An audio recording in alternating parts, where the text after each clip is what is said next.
بسم اللہ الرحمن الرحیم۔ آج کی نشست میں 10ویں پارے کا خلاصہ بیان کیا جائے گا۔ 10ویں پارے میں بھی سورہ انفال ہی چل رہی ہے، اور اس پارے کے آغاز میں اللہ رب العزت نے غزوہ بدر کا تذکرہ فرمایا ہے کہ اللہ رب العزت کی طرف سے یہ طے ہو چکا تھا کہ غزوہ بدر ہو کر رہے گا، اس لیے اللہ رب العزت نے ایسے اسباب اور ایسا ماحول پیدا فرما دیا کہ غزوہ بدر ہو کر رہا۔ اور اس کی ایک مثال یہ تھی کہ مسلمانوں کو کفار کی تعداد کم نظر آ رہی تھی، اور کفار کو مسلمان بہت تھوڑے نظر آ رہے تھے، تاکہ وہ ایک دوسرے کی تعداد سے مرغوب ہو کر کوئی پیچھے نہ ہٹ جائے۔ تو اللہ رب العزت نے یوں سارے ماحول فراہم کر کے، کیونکہ ایک چیز تکوینی طور پر طے ہو چکی تھی، تو اس وجہ سے اللہ رب العزت نے یہ ماحول بنایا کہ تاکہ کوئی فریق بھی پیچھے نہ ہٹے، اور یہ غزوہ جو حق اور باطل کا مارکا تھا یہ مارکا ہو کر رہے۔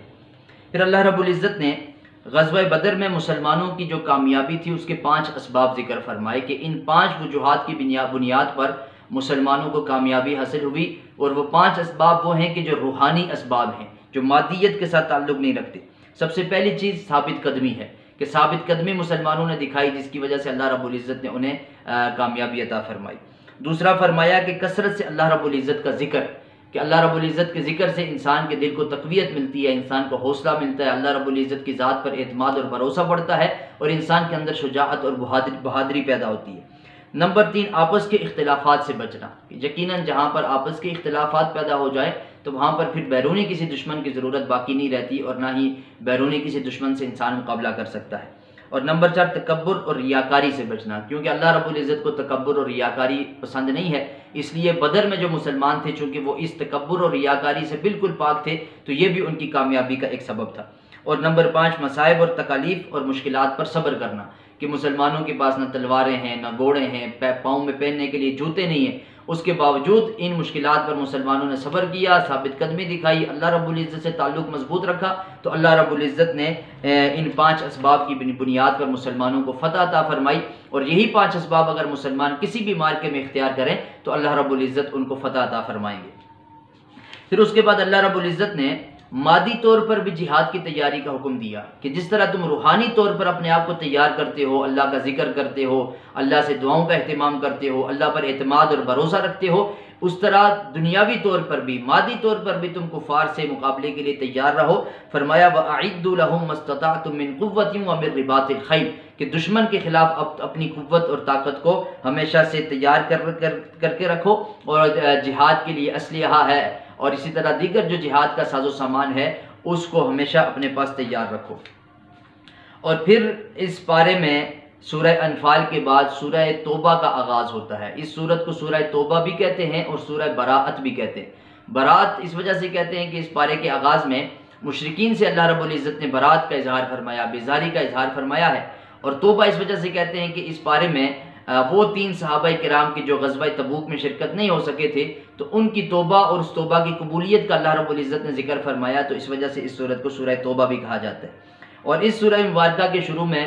بسم اللہ قرآن پاک میں لکھی ہوئی بھی نہیں ہوتی، اور اس کے بارے میں اصول بھی یہی ہے کہ اگر آپ پیچھے سے قرآن پڑھتے ہوئے تلاوت کرتے ہوئے آ رہے ہیں اور یہاں سے آپ آگے بڑھیں گے تو آپ یہاں پر بسم اللہ نہیں پڑھیں گے، بلکہ پچھلی سورت کے بعد ڈائریکٹ اگلی سورت شروع کر دیں گے۔ لیکن اب نئے سرے سے اگر آپ قرآن کی تلاوت کا آغاز کرتے ہیں اور یہاں سے شروع کرتے ہیں اس سورت سے، تو پھر ظاہر ہے قرآن پاک جہاں سے بھی پڑھا جائے، جب آغاز کیا جائے تو بسم اللہ پڑھی جاتی ہے، تو لہٰذا یہاں پر بھی بسم اللہ پڑھی جائے گی۔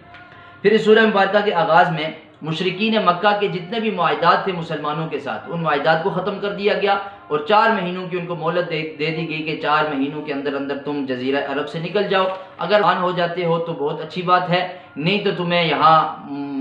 جو مشرکین ہیں ان کو حرم کے اندر رہنے کی اجازت نہیں ہے، لہٰذا ان کو حرم چھوڑ کر یہاں سے باہر نکلنا ہوگا۔ تو ان جو معاہدے تھے ان سے براءت کا اظہار کیا گیا، اسی وجہ سے اس سورت کا نام سورہ براءت بھی ہے۔ پھر اللہ رب العزت نے یہاں پر غزوہ حنین کا تذکرہ فرمایا ہے کہ وَيَوْمَ حُنَيْنٍ إِذْ أَعْجَبَتْكُمْ كَثْرَتُكُمْ، کہ یہ جو غزوہ ہے یہ 8 ہجری میں پیش آیا اور اس میں مسلمانوں کو فتح ہوئی، لیکن چونکہ اس غزوے میں یہ فتح مکہ کے بعد پیش آیا تھا تو مسلمانوں کی تعداد بہت زیادہ تھی، اور مسلمان کثرت کے ساتھ کثیر تعداد میں تھے، تو کچھ مسلمانوں کے ذہنوں میں یہ خیال آیا کہ آج تو ہم کبھی بھی مغلوب نہیں ہو سکے، آج تو ہم لازمی طور پر جیت کر رہیں گے، کیونکہ آج تو ہماری تعداد بہت زیادہ ہے۔ جب ہم بہت قلیل تعداد میں تھے تب ہم جیت گئے تھے کفار سے اور ہمیں اللہ رب العزت نے فتح عطا فرمائی تھی، تو آج تو ہم ویسے بھی کثیر تعداد میں ہیں، تو اللہ رب العزت کو یہ بات پسند نہیں آئی کہ ایک مسلمان وہ اللہ رب العزت کی ذات کو چھوڑ کر کسی دنیاوی سبب پر اپنی نظر کرے، تو اللہ رب العزت نے وقتی طور پر ان کو شکست دی اور اس کے بعد پھر مسلمانوں کی اصلاح فرمائی اور اللہ رب العزت نے مسلمانوں کو فتح عطا فرمائی۔ پھر اللہ رب العزت نے چھٹے رکوع سے غزوہ تبوک کا ذکر فرمایا ہے اس سورہ توبہ میں، اور اس کے ساتھ ہی غزوہ تبوک کے ذکر کے ساتھ ہی تفصیل کے ساتھ منافقین کے بارے میں بھی اللہ رب العزت نے ان کی حقیقت کو بیان فرمایا ہے، اور ایسی حقیقت بیان فرمائی ہے کہ ہر ایک پر واضح ہو گیا کہ ان میں سے مومن کون ہے اور ان میں سے منافق کون ہے۔ اور یہ جو غزوہ تبوک تھا یہ چونکہ بہت سخت معرکہ تھا، اس وجہ سے کہ مسلمانوں کے لیے ایک تو کئی میل دور کا سفر تھا، وہ دور جا کر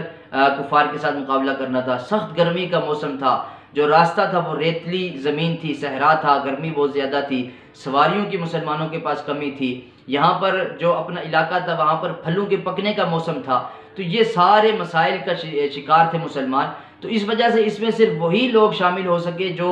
صحیح پکے اور سچے مومن تھے، اور جو منافقین تھے انہوں نے طرح طرح کے ہیلے بہانے کیے اور وہ اس غزوے میں شریک نہ ہو سکے۔ تو اللہ رب العزت نے منافقین کی حقیقت کو واضح فرمایا، اور چھٹے رکوع سے اس پارے کے اختتام تک اللہ رب العزت نے انہی منافقین کا تذکرہ فرمایا ہے، اور فرمایا کہ اگر آپ صلی اللہ علیہ وسلم 70 مرتبہ بھی ان منافقین کے لیے استغفار کریں، دعائے مغفرت کریں، تو تب بھی ان منافقین کی بخشش نہیں ہوگی۔ اور منافقین کے بارے میں جو باقی تذکرہ ہے وہ اللہ رب العزت نے اسی سورہ مبارکہ کا جو بقیہ حصہ 11ویں پارے میں ہے اس میں ان کے بارے میں مزید تفصیلات ہیں، اور غزوہ جو تبوک ہے اس کے حوالے سے، اور جو صحابہ کرام پیچھے رہ گئے تھے 3 صحابہ کرام، ان کی توبہ کا جو تفصیلی ذکر ہے وہ بھی 11ویں پارے میں ہے، جو انشاءاللہ کل کی نشست میں بیان کیا جائے گا۔ اللہ رب العزت سے دعا ہے کہ اللہ پاک ہمیں قرآن پاک کے ساتھ